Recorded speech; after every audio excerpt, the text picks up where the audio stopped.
Hey guys, today I'm going to be doing a video about comic books. I've got a lot of comics in my collection. I've got more than this many in my collection, so that's how you know I'm a real fucking collector. I'm no LARPer. So I wanted to do a video basically going through all of them, all the ones that I own in my big box, and just reviewing them, going through them, and then ultimately incinerating them because they're worthless. These things are fucking. Look at this. Look at this cover. Superman. Okay, first of all, he's got long hair. Like, my uncle didn't fight in Vietnam, so you could have long fucking hair. Okay, look at that. Look at his face. He looks like a fucking sexual predator. Look at that. It tickles. Fuck that. That's fucked. That's unspeakable. I'm sorry. Let's just review the other comics. I can't with this. All right, first off, let's go with the pile of shame I got here just on this desk. This is basically all the like shit I don't want, like just crap that I got in lots that I don't know what to do with. I tried giving it away to my friends, but they told me to fuck off, so I don't know what to do with it. Tried selling it on eBay, but nobody wants it. Mainly just 90s Superman trash. This can stay. I'll keep that. But it's mainly just crap, you know, just... Alright, so here's the box. This has all the comics in it. As you can see, I've got it organized all neatly for different characters and shit. So I'm going to be going through that, character by character. Just going through all of them. Don't mind the shit stain over there. So we're going to be starting with Batman. Now, I don't actually have that many Batman single issues. I mean, I guess I have more than the average person, but it's not that many. Most of my Batman comics are books like that, like the trade paperbacks, all that shit. Like this Nightfall omnibus here. But whatever, I don't give a fuck about that. So yeah, let's go through this. This is when DC was doing that dollar comics shit, where basically they were reprinting old comics under this dollar comics thing, where the comic costs $1. But basically it was the original comics, but they have modern ads. Like here, you got an ad for this fucking piece of shit movie, Suicide Squad or whatever, Birds of Prey, whatever. You look inside and you got like new ads. It just clashes really weird. Like, look at this. This is also a reprint. This is not an original, but this is what they're doing now, which is they reprint it, but it doesn't have that dollar comics like banner. The ads are all the original ads. As you can see, it's the original ads. So these are way better, in my opinion. But this is actually a really good issue. It's set in Earth 2, I believe. So it's the original Batman, like from the 1930s and 40s. And what it is, it's basically, it's an ending for Batman. You know, a lot of people bitch like, oh, fucking superhero comics, they never end. They just go on forever. Well, to all those people, this is the ending of the original Batman. It's a really good issue. It's about the Scarecrow. He's making Batman see visions. You know, it's in like the old style, like the classic style. This is from the 80s, I believe, but it's drawn to look like the Silver Age. Now you got like the classic Batmobile. That's so classic. You got like Batwoman and all those fucking characters. Basically, it's about Batman and Catwoman meeting up. You know, they're getting older now. And basically, they get married. And they have kids. And that kid is the Huntress. So yeah, it's a really good story. Next up, we got Batman Detective Comics. Batgirl. This story is okay. It's not like memorable or anything, but you've got some really good artwork in there. I'm going to be showing some more photos of the art, but it's pretty cool. This is a classic Batman number, what is it, 244? Yeah, this is iconic. This is prime fucking Neil Adams, Bronze Age Batman right here. Denny O'Neil, Ra's al Ghul, Raish, whatever, I call him Ra's. Yeah, it's a classic issue. You know, a lot of people like to say that Batman was like goofy bullshit up until like The Dark Knight Returns. And like, yeah, Frank Miller, he's the one who made Batman dark. Or some people even say the Michael Keaton movie, like, yeah, man, 1989, that's when Batman became dark. But that's bullshit. Denny O'Neil was doing dark Batman since the 1970s, the early 70s. Now, the cartoons and movie and TV show, that was still goofy, but Neil Adams, Dick Giordano, they were doing dark shit like this. Awesome, realistic artwork. You know, just really well done. This is like James Bond shit right here. He's in the snow. This is awesome. This is like the best Batman ever. Like, look at that. That's so cool. Talia, so beautiful. Batman. Then you got a little bonus story with Robin in there. That's classic. So yeah, that's a great issue. Down there, this one, the Squid. This was written by Jerry Conway, who did like some good Spider-Man shit. But I don't know about this. This issue's kind of boring. I don't remember anything about it really. I read it. It's whatever. Black Mask. I never liked this issue. It's a dollar comic, so it's got like the crappy Birds of Prey shit all over it. It's okay. It introduces Black Mask, who's a cool character. But Batman's like not really in it at all. Good artwork, but stories, whatever. It's mid. Alright, Batman Year 2. I do not give a fuck about Batman Year 2, but I had to buy this because of the Todd McFarlane artwork. It's just so cool. You got that blue Batman with that epic cape. Yeah, M&M's. That's sick. Like, look at that. That's cool. Like, you can't refuse that. The story is fucking stupid, but whatever. That artwork is awesome. But yeah, this story sucks. And just like a shit pick I have is, okay, this is Batman Year 2, but he has the yellow oval, whereas he's not supposed to have that until like way later, so he shouldn't have that. D&D, that's cool. Batman and the Outsiders. This is when Batman was teaming up with like these fucking loser ass characters no one cares about. That's why they put Batman on there, because nobody would have bought this if it was just them. Fucking like, oh, He-Man, that's cool. Fucking G.I. Joe looking ass characters, but it's whatever, it's fine. What the fuck? I think Ashen's made a video about these fucking ads. That half the fun of these old comics is just looking at the ads.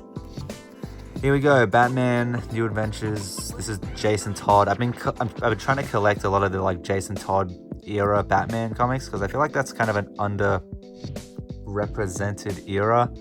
Because when it comes to Jason Todd, all people talk about is his death and Red Hood. Nobody really talks about when he actually was Robin. But he had some pretty decent stories, like The Cult, which I'll get into later. This issue is pretty good. It's about Jason Todd. He's like trying to bust up this cocaine ring, and he fucks it up, and he has to get help from Nightwing. I don't know. Sorry, I'm breathing so hard. I got like crazy. Just forget about it. It's a long story. Too many Big Macs. But anyway, it's a crazy story. It's about Robin beating up these cokeheads. It's weird because I don't know. Just seeing Robin like fighting drug dealers and trying to bust up drug operations, it just doesn't feel right. It feels like too dark. I don't know. That's just me. And speaking about too dark, this issue, DC Comics aren't just for kids. Yeah, well, they should be, because this issue fucking sucks. I mean, it doesn't suck, but basically the story, there's this douchebag with diplomatic immunity, which is a thing that is in like every DC comic from the 80s. Every fucking villain has diplomatic immunity. And basically Robin is fighting this guy. He pushes him off the fucking building because he was beating his girlfriend, and his girlfriend ends up committing suicide. And I was reading it and I was like, this is fucked up. Like, Batman and Robin should not be dealing with this kind of shit. Like, I don't know, it just seems, because like you got Batman and Robin, they're in like their cartoony costumes. Fucking Fabio, get out of here. I mean, you got Robin, he's wearing the exact same Dick Grayson costume. I mean, the artwork is great, obviously, but I don't know, it just feels too dark, too serious. It just feels like tonally fucked. It's like it's like they're trying to be like an episode of CSI or something, but it's like a Batman comic with superheroes. Like, look at this.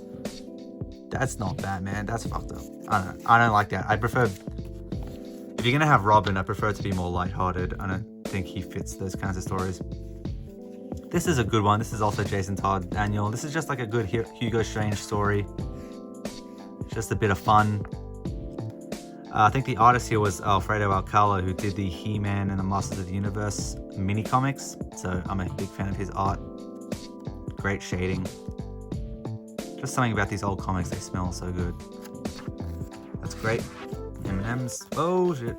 And yes, I was speaking about it, The Cult. I think this was reprinted recently, but for a while it was not reprinted at all, which is a shame because this is a really cool and underrated Batman comic. Basically, it's got this villain, Deacon Blackfire. He's like a cult leader.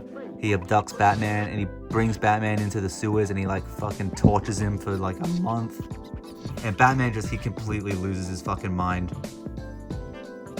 It's really cool, and the artwork is like, holy shit, like this art is so good. Look at this, just the colors. Like, I have not seen a Batman comic that looks like this. It does unfortunately have, like, this came out right after Dark Knight Returns, and it's part of that era where like every Batman comic was just trying to be Dark Knight Returns. So you have these fucking stupid TV reports. I don't give a fuck. These things are boring. I hate these TV reports. They're not as frequent as they were in Dark Knight. They were fucking horrible there, but they suck here as well. It's like, it's just lazy. Look, that's the same picture, just copy pasted 3 times. Just fuck off. But whatever. These back, that's so cool. That's so cool. Yeah, I got the whole series of that. Death in the Family, Death of Robin. I don't know how I feel about this. Again, the story is just like too dark, I feel like. Actually, no. I kind of like this story. But of course, you can't talk about this story without talking about the fucking, oh dear, it should be at the end. The fucking Iranian Joker. Yeah. That's the part nobody talks about, but it's so retarded. Tim Drake Robin. This is his first issue, Total Comics again. Now, Tim Drake, I got a soft spot for him. Obviously, I love the original Robin the best. Dick Grayson, I think he's the best. But Tim Drake, he was my childhood. This is the Robin. He was Robin when I was a kid, so I grew up with him. Basically, outside of like the Adam West TV show, he was the Robin. He was the Robin in all the games. He was in the comics. So I really like him. He's got a cool kind of costume. Not as good as the original costume, but it's still cool. And he's just like a fun character. I don't know about this cover though. He kind of looks like he's 30 years old. Like, look at his face. Like, look, the eye mask is too small. He looks old. Like, get the fuck away from me. Like, I don't know. He just looks fucked. The interior art is good. It's good though. Fucking hell. This is part of like the Robin anniversary or whatever. It's cool. Oh god, I don't know why I have this. I got this as part of a lot, so I didn't even want it. I'll probably destroy this later. Just ugly artwork. Like, look at that. That's disgusting. I hate this digital fucking shit. It's so ugly. Ugh, like what the fuck is that? Did they just start hiring whoever the fuck they wanted to draw these? Like, fuck me. Okay, it's not that bad. It's not, maybe it's just the coloring. I don't know, but I don't like it. So it can go. Vengeance of Bane. This is a really cool comic. If you want to know the backstory of Bane, basically it goes into his origin story. Way better than the fucking Christopher Nolan version of Bane. Batman looks insanely fucked up there. I don't know what that's about. But this is a really classic comic. It goes through the whole Bane backstory. Building him up. Hyping him up. Because he's about to completely wash Batman in the Nightfall storyline, which is coming up soon. Alright, got some just random shit that I picked up from like conventions, like 90s Batman. Seduction of the Gun. This was like a PSA about guns. It's okay, I guess. Here we go, some Nightfall shit. This is a Kelly Jones cover. Kelly Jones, I guess he's kind of contentious. He's like a love him or hate him. Some people love him, some people hate him. I don't know. His covers, I like his covers, but I hate when he does interiors because it's just too much. I like my Batman to look like realistic and normal. Like this whole like massive ears and like big ass cape shit, it's too much. He looks like a freak. I don't like it that much. This I do like though. This cover is so fucking cool. Like it should be stupid. Like it's so edgy, but it's so edgy that it just is awesome. Like look at that. That's fucking badass. That is so cool. And if you played Doom, you'd probably recognize this because this art was the title screen on the Batman Doom mod, which is where I first saw it. Actually, it was on the Doom mod, but yeah, it's cool. Here we go, more Kelly Jones. Like, I don't know, he just looks fucked. Look at that face. I like the Robin in the background though. And the interior art is good because it's just Jim Aparo, I believe. Yeah, so he looks normal on the inside. It's just the covers are fucked. And like here, like look at that. He looks like gross as hell. Look at that. Like, what is that? What the fuck is? I know it's meant to be ribs, but ribs don't look like that. That looks disgusting. He looks like he's got a fucking disease. Like he's got the fucking bubonic plague. Get out. Ah, yes, this is another Nightfall issue. Batman, he looks a little weird, but it's worth it because this issue has a secret. Ooh, look at that. You can open it up and you got Asbat inside. I always liked it. This is like the only 90s redesign I actually like. Don't get me wrong, I don't want it to be like the main Batman, but I mean, that looks kind of cool. It's stupid, but it looks kind of cool. And this is also really neat on the inside. It comes with these postcards of Mortal Kombat. That's cool. So you got one of Batman, and then you got, oh, isn't there supposed to be another one? There's another one. Yeah, you got one of Azrael. So that's really sick. I'll probably just leave him in there. But, Death of Superman, fucking marketing stunt. And here we go. It's Kelly Jones. He has the fucking stupid ribs, but this is a cool cover. Like, I can't deny it. That's a cool poster. I'd hang it on my fucking wall. Here we go again. Night Quest, whatever. Shadow of the Bat. This is I don't know if this is underrated. I kind of feel like it is. It's a really cool series. Very 90s aesthetic, but in a good way. You know, Batman's imprisoned in Arkham. Look at this. This art is insane. This is like, who did this? Was this Alan Grant or was that the writer? I don't know. No, this was Norm Brayfogle. Alan Grant's the writer. Norm Brayfogle drew this. He's one of the best Batman artists of all time. Absolute peak. All right, Detective Comics. This is just like this is random issues. This one, I don't know. Like, they're trying to make it look like the 1940s, but it looks like, this shit looks like AI.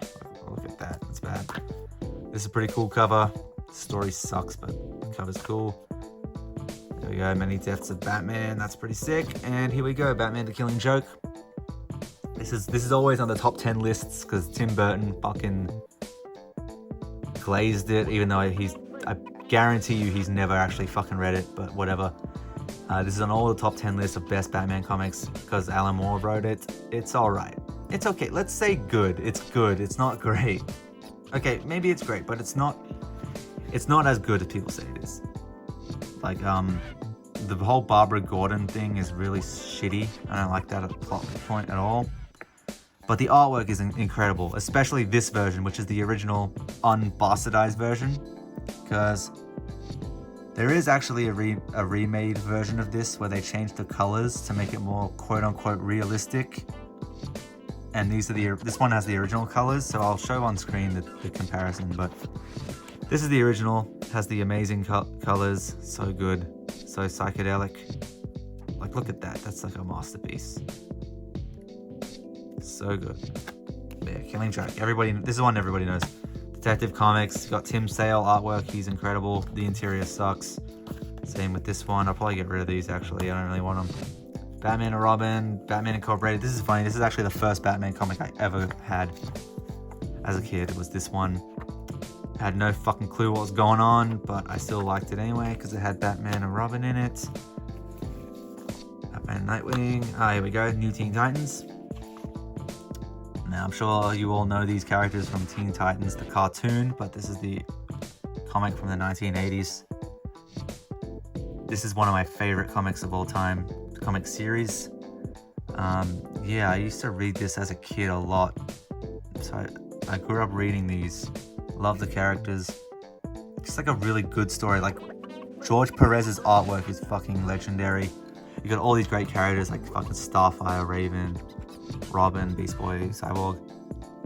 And I think it's kind of a shame that the cartoon version is like the one everybody knows and the one that gets referenced all the time, because the comic is so much better than the shitty cartoon. Like, it's so much more like in depth and like mature. It's just so much better. Like, such a great story. Look at the detail in these pages. It's crazy. So good. Yeah, Deathstroke. And there we go. Teen Titans. I know this isn't technically Batman, but it has Robin in it, so it's Batman adjacent. Damn, Starfire, fucking Wonder Girl. So good. Trigon. As a kid, I was scared shitless of Trigon. He was fucking terrifying. He was a real threat. Alright, but that's it for Batman. Next up is Superman. Fuck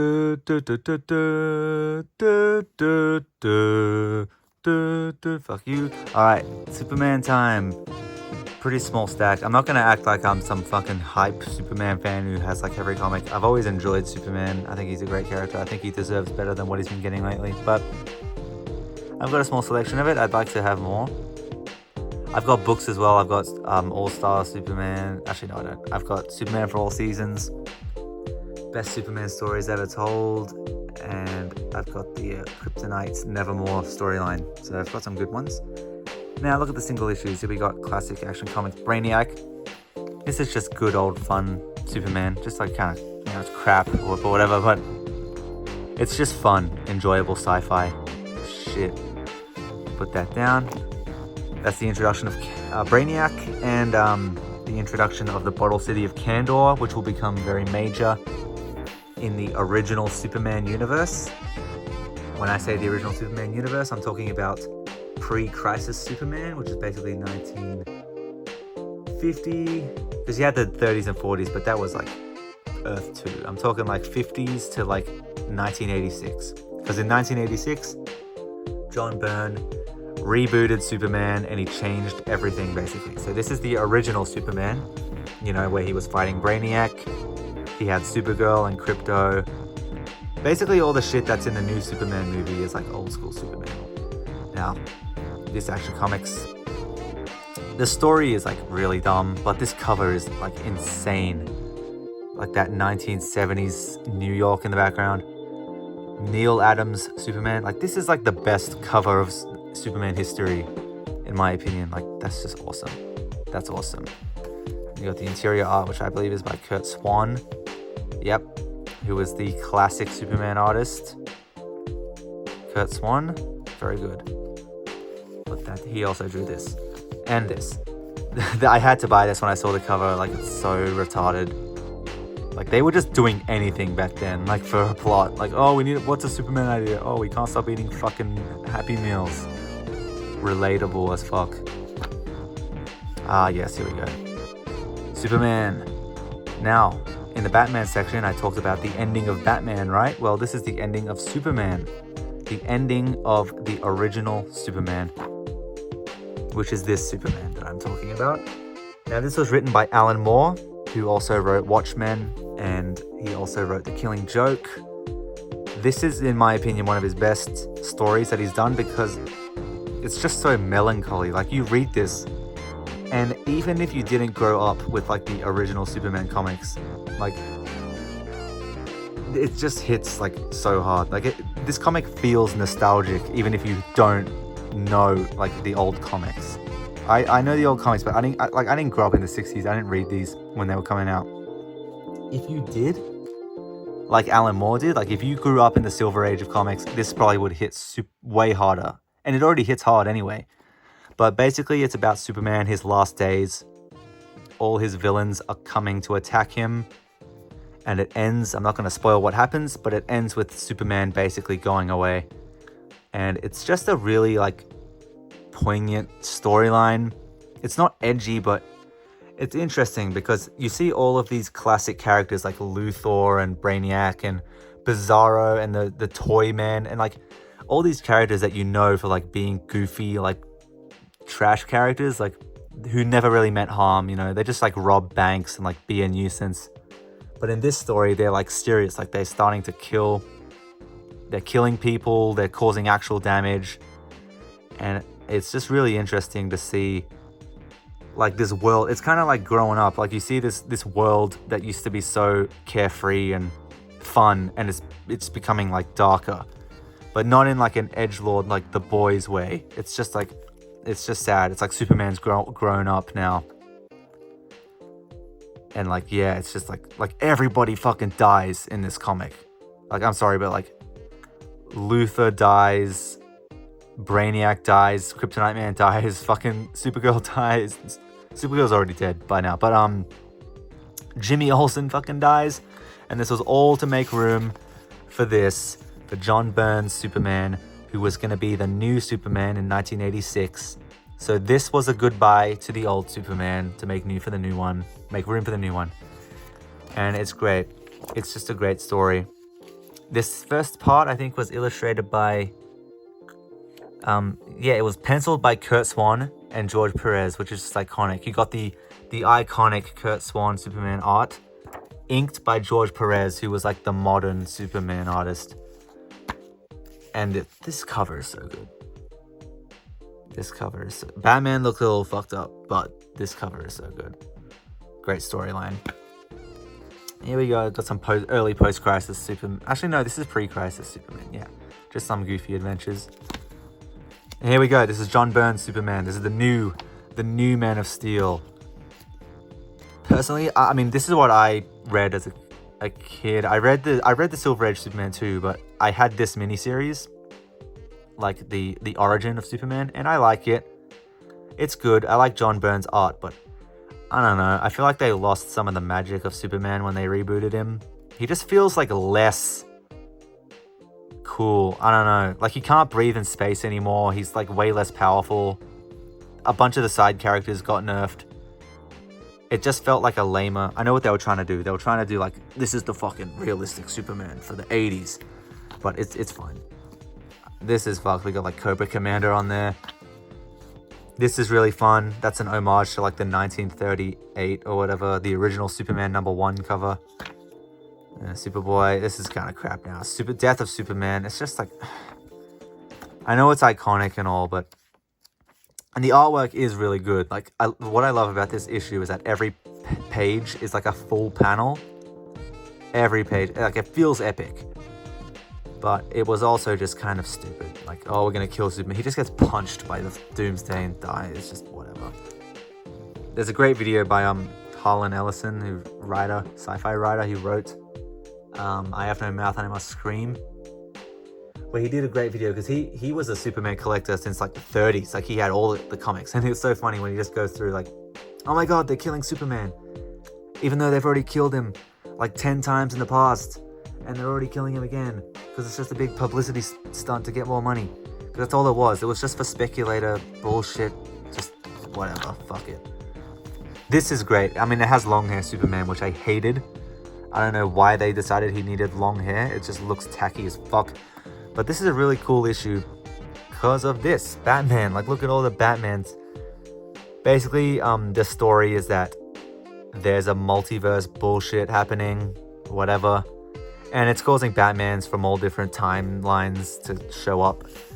And that's cool. Oh, that fuck-ass ponytail. Look at that. Look at him. Look at him. Fuck that shit. But yeah, you got like the Neil Adams Batman shows up. And it's cool because they're all drawn in like the actual art styles. Like, you got Dark Knight Returns Batman's in there. Yeah, like, that's awesome. This is worth it. This issue was worth it for the visuals alone. Where is it? You see other Batman as well. Like, he got the Golden Age Batman in there. He got like Carmine Infantino Batman, Dick Sprang Batman. Yeah, that's his name, Dick Sprang. That's not a joke. It's just, yeah, it's really cool. Really cool issue. Love bites. Just like 90s.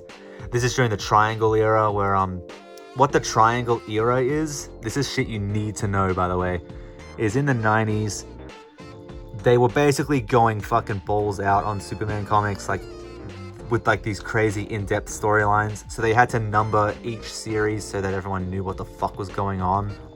I don't care for that, to be honest. I like to just pick up a comic and just read it. I don't want to have to keep up with like 50 other fucking spin-off series just to know what's going on in Superman. It's just unnecessary, okay? And yeah, this is old Triangle era shit. Modern Superman. I got some new Superman stuff here. That's whatever. I don't know. Batman, Superman. This was a fun series. Batman and Superman teaming up, because turns out they're actually friends. Yeah, that's right. Batman and Superman are actually buddies and are friends with each other. Unlike what Zack Snyder would have you believe. Superman Confidential, here we go. That's like Christopher Reeve looking Superman. And here's just, I'm not going to go through all these, but these are the new Superman comics. They're really just whatever. I will show this cover is really cool. I really like this cover. But outside of that, I don't really have much to say about the new comics. They're just kind of not interesting. Alright, and that's Superman. Okay, we've been through Batman and Superman. Now we're going to go through the rest of just like assorted DC comics that I have. Starting off with the good old Justice League. It's a cool cover. This is where they talk to the Justice Society from Earth 1. Earth 1 is, I think I was calling it Earth 2 earlier, but it's Earth 1. Earth 1 is basically the place where all the Golden Age superheroes live. So basically the 1930s and 1940s versions of the characters. So you got like the Jay Garrick Flash, the old Alan Scott Green Lantern, all that crap. This issue, it's shit, okay? Like, I'm sorry, but it's so wordy. Like, look at that. And I don't want to hear any of that old comic fan when they have to read comic. Like, don't give me that shit. Comics should tell the story through fucking visuals, alright? This is just lazy writing, because look at this. Like, there's so much fucking text where it's just unbelievable. And all it is just explaining shit that you can just already see. It's bad. Now, this came out in 1963. Now, if this was 1939, then I would give it a pass. But this is 1963. You know what else was coming out in 1963? Spider-Man, Fantastic Four. Marvel basically coming out of the gates with banger after banger. And DC was doing this shit. Alright, so there is no excuse. Those old Spider-Man comics are very readable. Yeah, they are a little wordy, but the story and characters are way fucking better than what DC was doing. DC was really struggling at this time when Marvel was really popping off. Marvel was basically washing them. So yeah, this stuff, I wouldn't recommend it. It's really boring. New Gods, here we go. DC, this is when Jack Kirby came over to DC after he basically got treated like shit at Marvel. And then he went on to get treated like shit at DC as well. But he did do some awesome series like this, New Gods, with this like cool photo stat background. That's Orion right there. It's just a really awesome series. He basically created all this lore on his own. Like everyone gives Stan Lee all the credit, but Jack Kirby basically created the Marvel Universe. I mean, he created so many characters, such an iconic art style, so good. That's all I can say, just good. Also, he created Darkseid, who is still being used in Marvel to this day. Look at that, that's so good. New Gods, great. The Flash, that's cool, it's just the Flash. House of Secrets, first appearance of Swamp Thing. Really cool cover, I love that girl. I love the whole aesthetic of it. It's a really sick, really dark. Yeah, just really cool art style. Dark artwork. That's cool, that's from the 70s. And we got Swamp Thing again. Dollar Comics, really cool. I think this is the Alan Moore. No, it's not. This is Len Wein. And Bernie Wrightson. Still really cool. Everybody praises the Alan Moore stuff, but this stuff is still good as well. Oh, Batman Damned. I gotta add that to my collection. Green Arrow, Green Lantern. Really epic artwork. I'm pretty sure that's Neil Adams on there. It's introduced to John Stewart's Green Lantern. I was never really into Green Lantern that much, but this is a really cool comic. Green Arrow is really cool. Got that Neil Adams art, just looks peak. That's really sick. This is really funny. This is a new comic. Basically, it's about this Wonder Woman character going back in time to meet Jason Todd. And it's just really fun to see Jason Todd get, like, mentioned as Robin again. And he's really entertaining. And it kind of made me sad that he dies because he's really funny in this. And they have a fun dynamic, these two. It's fun. It's good. It's a good new comic. And here we go. I have a massive collection of this because I was subscribed to it. This is World's Finest. This is pretty new. Came out in like 2022, I believe. And basically, it's just what I want in comics, which is classic Batman, classic Superman, going on adventures fighting villains. No fucking edgy bullshit. No long storylines. No like gritty, realistic art style. Just colorful fun. This is by Dan Mora, who I think is like the best comic artist right now for DC and Marvel. Just like incredible. just timeless. It's set during like the Bronze Age, so you got Dick Grayson, Robin, you got blue and gray Batman, which in my opinion is the default Batman. Like that's how he should always look in my opinion. Maybe not always, but like when I think of Batman, I think blue and gray with the yellow oval. Of course, you just can't beat that. Classic. So yeah, I had a subscription to these for a while, so I got basically all the issues. They weren't all great, but you know, they're just a bit of fun. You know, like you just get it, you read it, and then you move on with your life. They're great. So I have a shit ton of these. Yeah. I'm just really happy that they made this series, because I think these are better than the like main Batman comics, because you can just pick these up and just read them, and they're really fun. And they have like a Kingdom Come crossover. You can't save them! Oh! I'm the Joker. Batmite. If you watched Batman Brave and the Bold as a kid, you would love Batmite. Papa Hungry. I don't know what the fuck that's about. This cover is really sick. That's just cool. Very eye-catching. Wonder Woman. Darkness Falls. Vampire Batman. That's sick. Whoa. Hey. Yeah, I stopped reading it because they just kind of lost me at some point, so I stopped reading. But that's all my DC comics. Spider-Man, Spider-Man, where have you gone to, Spider-Man? Where have you gone to, Spider-Man? Okay, this one's gonna be a doozy, folks, because this is Spider-Man. This is the biggest section of the box. This is the most issues that I have for a single character, because I'm a fucking white guy with brown hair. So of course I fucking love Spider-Man, much like everyone else.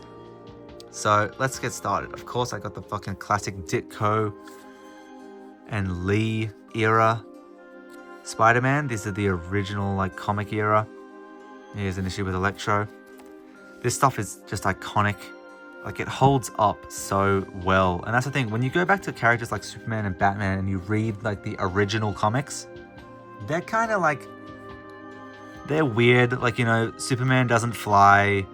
Batman like kills people, and he doesn't have the Batcave, and like Alfred's not there. Like a lot of iconic stuff kind of came later through like adaptations and things. And it took a while for them to like become what we know today. But with Spider-Man, like he was just it from the start. Like from the first fucking issue, everything is fully formed here. Like, look at Spider-Man's costume. That is just the that's just the Spider-Man costume. Like, it has not changed. Like, sure, the art style is different.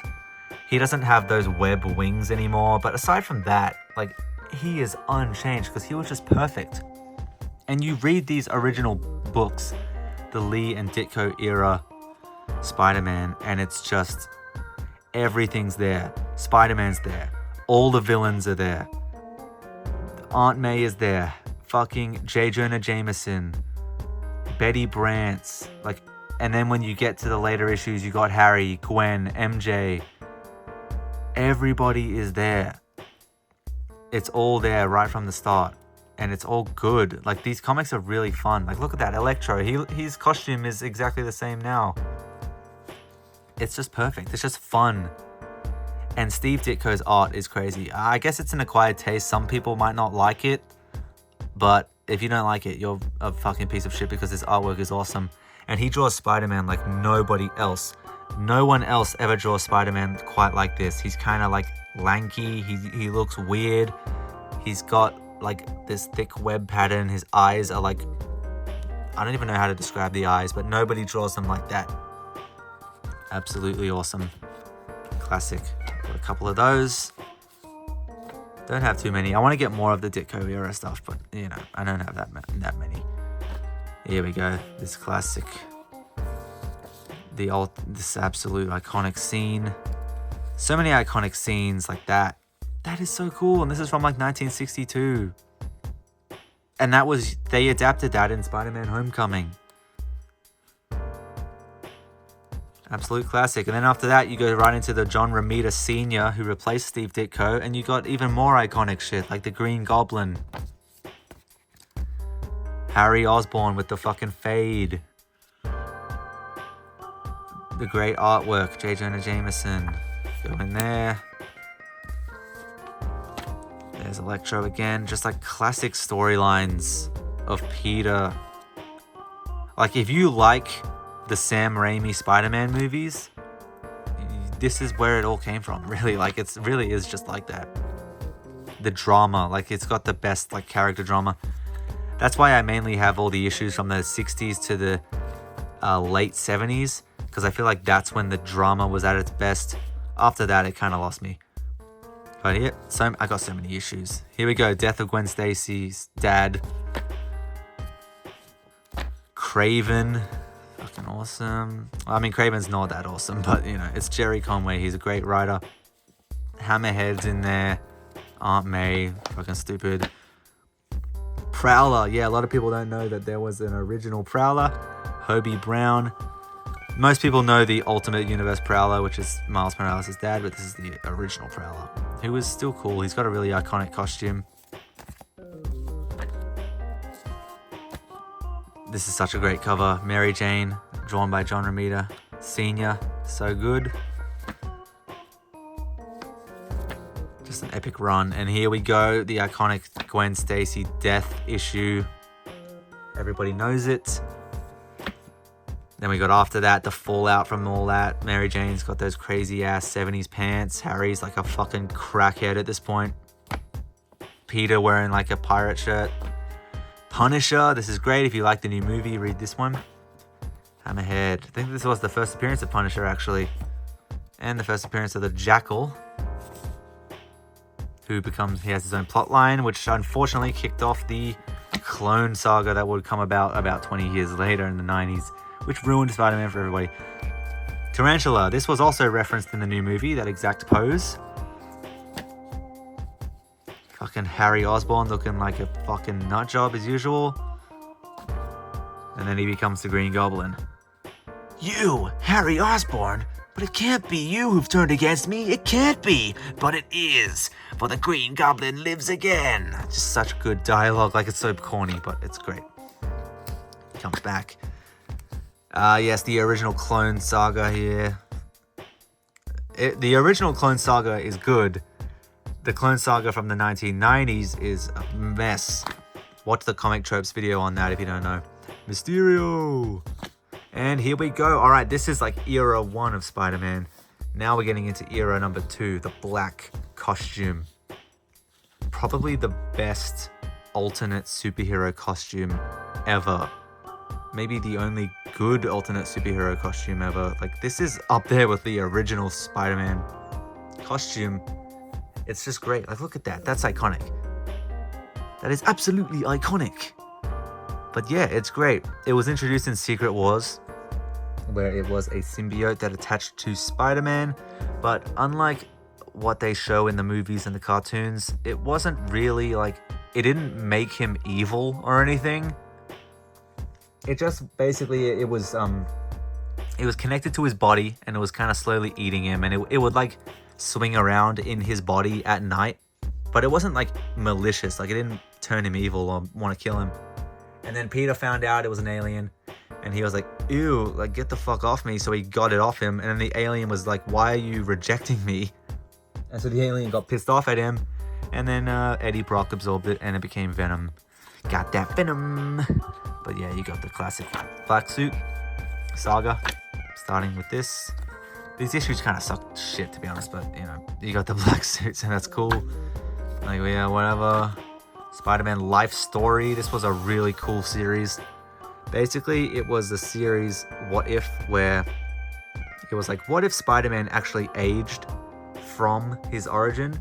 Because as we all know, comic characters don't really age, or that they age at like a very slow rate, where they can still be young even though it's been like 80 years. So this was really interesting because he actually ages with time. This is an awesome cover. I love this. The story is mid, but it's worth it for this cover. Sorry, my cat's fucking fighting in the other room. That's cool. And yes, here we go. Kraven's Last Hunt, the darkest Spider-Man comic of all time. One of the most iconic ones. Of course, I have it in the original issues. Now, yes, it is true. This is the darkest Spider-Man comic, unless you count shit like, I don't know, Spider-Man Reign or whatever, but I don't really count those. This is pretty dark. Visually, it's dark. The storyline is very dark, but the character of Spider-Man is not dark. He is still Spider-Man. He's still a hopeful character. They didn't make him into like a Zack Snyder character. So it's just really cool. And it makes Kraven a very interesting character.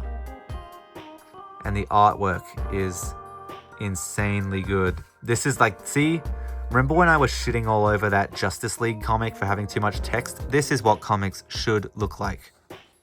Telling the story through visuals with some text, but not too much. Look at that. That's insane. Punisher. He's laughing. You bitch, you just killed Spider-Man. How can you be laughing and you just killed Spider-Man? But whatever, that's the end. Sack lunch. And it continues on with part 2, part 3, and part 4. This is the one that everybody knows. That's like the best cover. I believe this was the first cover drawn because it was just the best idea. Part 5, and the conclusion, part 6. Now we go into Web of Spider-Man. These are like the first Spider-Man comics that I owned. It's a spin-off of Spider-Man. I got these because they were cheap. They're okay. They're just fun. Like nothing really happens, but they're just like spin-off of Spider-Man.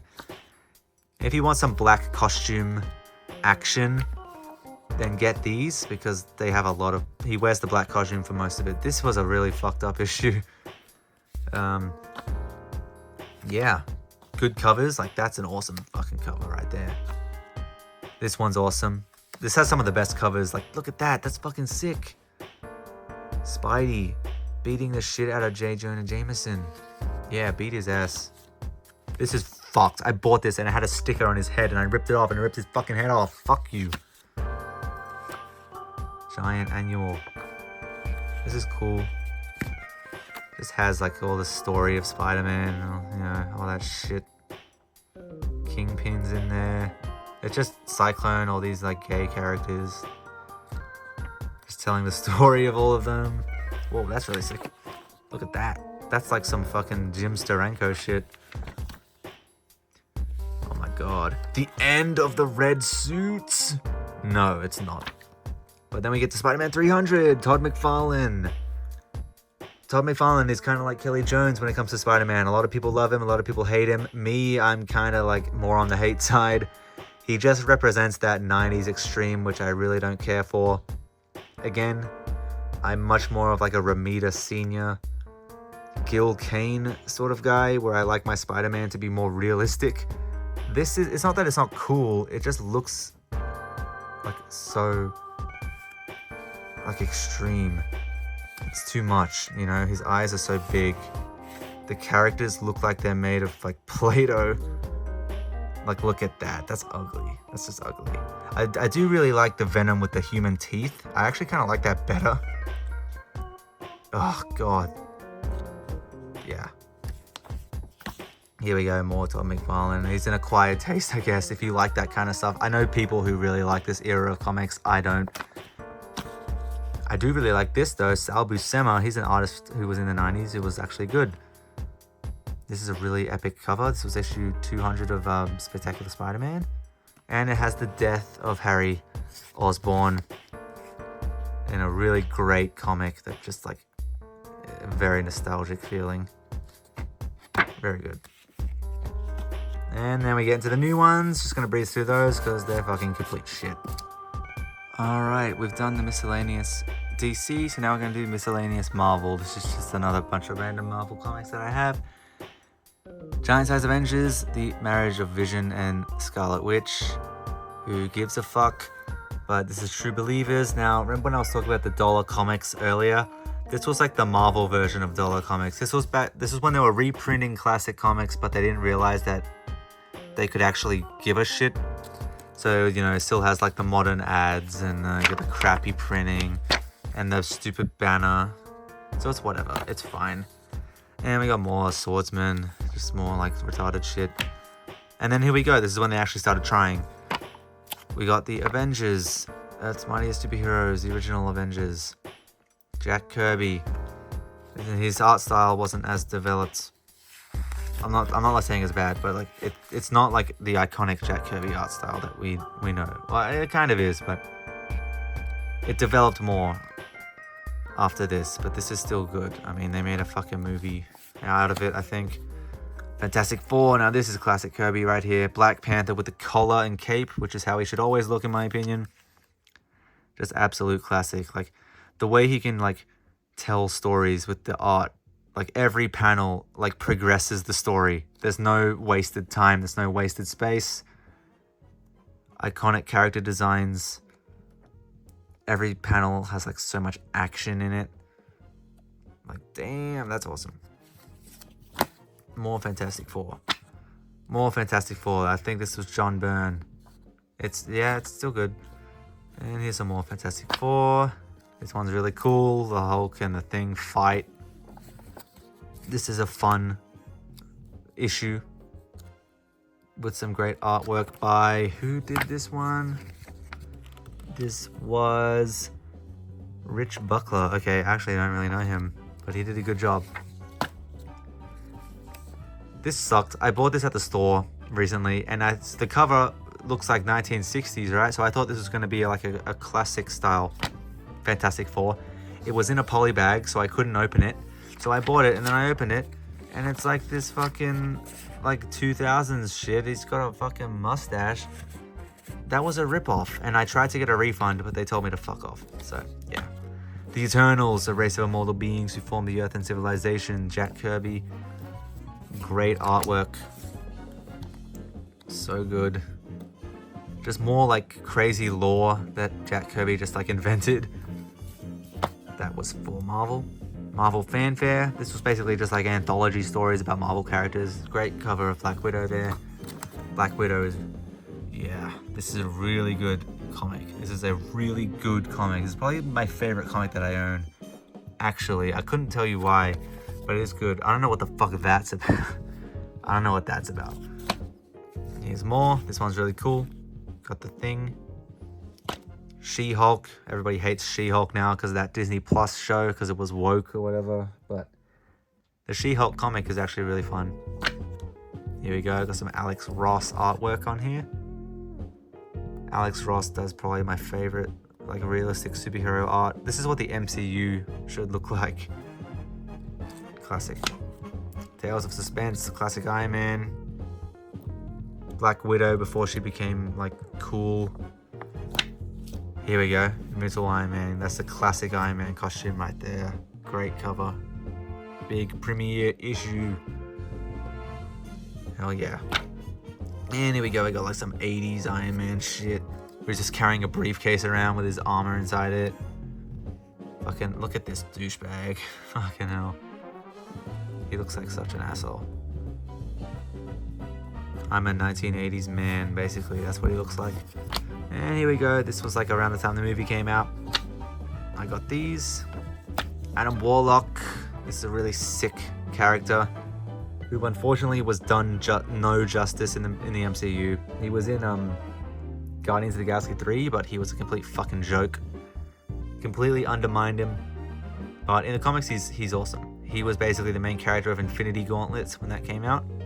He was created by Jim Starlin, who basically did a bunch of really cool cosmic space-themed shit at DC, and he drew and illustrated everything. This is basically all his lore, all his storylines. It's crazy time. Like the artwork, like look at that. That had to have inspired Ultima, the Guardian from Ultima, because that looks exactly the fucking same. But it's awesome. And Daredevil, one of my favorite superheroes. I don't actually have that many Daredevil comics, but I really like him. Really like the TV show. It's the classic Frank Miller era Daredevil. So, you know, Punisher, great. Typhoid Mary, very cool. Whoop, this one's fucking falling apart. That happens with these comics. They're old as fuck. This one's really sick. Daredevil and Elektra. I really wish it didn't have this fucking ad at the top. It kind of ruins it, but whatever. It's still cool. But look at that. This art is sick. Now, Daredevil, I think he works for like if you're trying to do a more dark, serious storyline. I feel like he works for that because he's so street level and like he's just a blind dude. Really, he doesn't have superpowers or anything. Here we go. Meet Spider-Man. X-Men. All right, X-Men. I've read pretty much all the Chris Claremont, but X-Men is just so like big. Like there's so much to get into. There's so many characters. Where like I'm kind of a casual X-Men fan. I mean, I'm not as casual as some people, but you know, X-Men is like a fucking lifestyle. If you want to read that, there's so many. But I've got some issues here. Jean Grey, I really like. The Dark Phoenix. Dazzler, I really like this cover. Because of the lights and just Dazzler is just a really fun character. I was disappointed when they redesigned her in the 80s. Because I really liked this disco design. There we go. Fucking damn, fucking Dark Phoenix arc. Holy shit. This cover always scared me as a kid. Because Wolverine's just like getting vaporized. And Apocalypse. Wolverine. Very cool. Then you flip it over. And you get that awesome ass artwork. Here we go. Marvels, more Alex Ross art. Very cool series. The interior is not drawn by Alex Ross. It's drawn by some other guy. Oh, yeah. It's still good. Like, it's still pretty good. It's a fun Elseworld storyline with great covers. Very fun. And Daredevil, whatever. And here we go. Howard the Duck, a very sort of underrated series at this point, I think. Steve Gerber made this. Very funny character. He got a bad rap because of that fucking ass movie that came out in the 80s. The George Lucas one, you know the one. But this is a really sick cover. I love this one the best because it's got like the barbarian vibe. Really fun. He goes through a bunch of adventures, just like parodying stuff. Like this is just like a Shang-Chi parody. You know, like a wrestling issue. Like it's just like goofy shit. Yeah, like look at this. This is fucking stupid. This is a really cool cover. I believe they were selling actual pins, like as if it was a real campaign. So that's really fun. Spider-Man shows up every now and then. They boost the sales. Fucking Devil. That's like Son of Satan, which was a comic at the time. Eat my glove. Eat my ass. Okay, there we go. Duck-itis. Poster Child, 1978. And that's it for the rest of my Marvel comics. Well, sort of. Alright, we're getting into sort of miscellaneous stuff now, just like shit that doesn't really go anywhere. This is like the Conan, like sword and sorcery shit section. Got Red Sonja. I bought this because of the plot. I really wanted to know what the storyline behind this was when I bought it. The interior, it sucks. The story sucks. This looks like a webtoon. So they suckered me in. And here we go, Conan. This is the original. I mean, it's not the original Conan. The original Conan is the Robert E. Howard stories. But this is the Marvel Conan, which was done by Roy Thomas. And this was originally drawn by, the guy's name is escaping me, Barry Windsor Smith. That's right. This is a fun, really fun series. Like, it's just fun shit. Like, just like adventures. Each issue is just its own story, which I love. I really want to collect more of these Conan comics because I really love them. I also have the Savage Sword of Conan magazines, which were in black and white. Those are also really good, but they're not there. I have them separately. I don't really count them in the comics section. Here we go. This is another Barry Windsor Smith artwork. Really good designs. And then later on, John Buscema showed up, and I think he's the best artist for Conan. He just drew him the best. And we have Red Sonja in here, who I love. Just great art in this. Great story. Simple storyline. Just fun characters. Really good issue. More. These are all John Buscema. That's not Buscema, that's somebody else. But, yeah. Great. King Conan. Death Dealer, Frank Frazetta. Very cool. And Warlord. This is the only issue of Warlord I have, but I want to have more. Really cool series from DC. I guess it's kind of underrated now, but It's a really fun sword and sorcery series about this guy who gets sent to this other world, you know, and he has a sword or whatever. Fuck it, whatever. It's cool. Alright, more miscellaneous stuff. Dreadstar. I actually bought these recently. I'm getting into this series now. Really cool. This is by Jim Starlin as well, who did Warlock and the Infinity Gauntlet and a bunch of stuff, all the cosmic stuff. This is not connected to Marvel, but it's a really fun space. I guess it's not fun, like it's pretty dark actually, but it's really sick. Like the artwork is awesome and the characters are really cool. So I'm getting into this. I really want to read more of this. Elf Quest, here we go. We're getting into more indie stuff now. I mean, it says Marvel, but this was originally published in black and white by Wendy Pini and Richard Pini, who worked on this comic basically. It's really cool. If you like stuff like Labyrinth and like The Dark Crystal, I think you will definitely like this. I haven't read that much of it, but from what I've read, I really enjoyed it. Wendy Pini did the artwork for this. She's really cool. She did a lot of Red Sonja cosplay back in the 70s and 80s with Frank Thorne, so that's really sick. And Richard Pini, of course, is the writer. And it's just it's a really interesting storyline. That looks sus as fuck. But yeah, the character designs are really fun. Really cool world. Definitely would recommend Elf Quest. And Ninja Turtles, finally we're at Ninja Turtles. The original Eastman and Laird Turtles, which are pretty much fucking dead now, since it's all about the cartoon. But this is what I love, the original comics. Of course, I grew up on the cartoon like everybody else, but once I discovered the comics, I never went back. Classic black and white action. It's one of the biggest inspirations to me in my life. Look at that. It's just so cool. But it doesn't take itself too seriously either, but it's just fun action. Like, I love it. I love that just two random guys could make this. Like, they weren't part of a big company. They weren't from Marvel. They weren't from DC. They weren't like classically trained or anything, but they still made this. It's awesome. This was the 40th anniversary. I picked it up just because Peter Laird did the cover. That's all I cared about. This was by Stan Sakai, who did Usagi Yojimbo, which always crosses over with the Turtles. I have some more Turtles in here somewhere, I think. Star Age Classics. I got this from like a charity shop. I just saw Jim Starlin worked on it, and Dave Sim, who we will get to later, unfortunately. Vanguard Illustrated. This is another really cool comic, just with awesome artwork. This is like indie stuff here.